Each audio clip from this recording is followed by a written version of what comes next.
keduanya akan menjadi satu daging.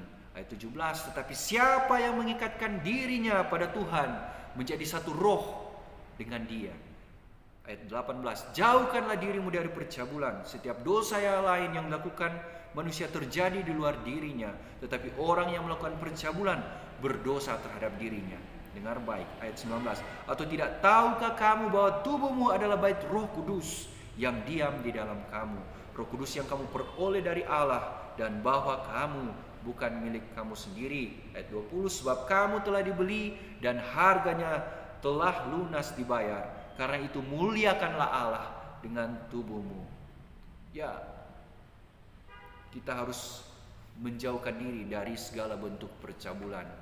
Zaman ini banyak orang yang jatuh dalam percabulan, banyak orang yang melakukan persinahan, banyak orang yang melakukan pornografi, terjerat dalam dosa-dosa percabulan, terjerat dalam dosa-dosa kenajisan, terjerat dalam dosa-dosa yang sangat kecil di mata Tuhan, merupakan kenajisan di hadapan Tuhan karena terikat dengan yang namanya pornografi, mengalami adiksi, kecanduan dengan yang namanya pornografi. Itu suatu yang tidak berkenan kepada Tuhan. Dan firman Tuhan pada saat ini disampaikan bahwa Tuhan membenci percabulan.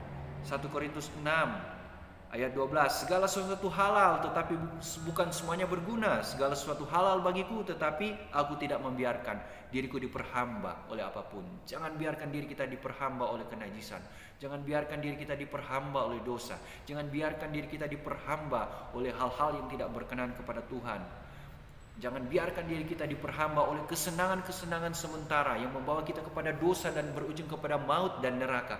Tetapi biarkan diri kita diarahkan kepada kehendak Tuhan, hidup dalam kekudusan dan kesucian yang memuliakan Tuhan, sehingga kita akan bertemu dengan Tuhan dalam keadaan yang tak bercacat dan tak bercela. Oleh darah Yesus Kristus yang telah tercurah di kayu salib 2000 tahun yang lalu, kita disucikan dan dikuduskan, dibenarkan, sehingga kita beroleh hidup yang suci dan kudus, sehingga kita beroleh jalan untuk masuk mendekat kepada Bapa. Karena dikatakan Yesuslah satu-satunya jalan, kebenaran, dan hidup. Tidak ada jalan lain kecuali melalui Yesus Kristus yang adalah Tuhan dan Juru Selamat kita, yang telah mati bagi dosa-dosa kita, disalibkan untuk menebus dosa-dosa kita, namun bangkit pada hari yang ketiga, naik ke surga menyediakan tempat bagi kita, bahkan mengirimkan Roh Kudus untuk menjadi penolong, menjadi parakletos bagi kita, dan akan datang untuk kedua kalinya menjemput kita, orang-orang yang setia dan percaya kepadanya.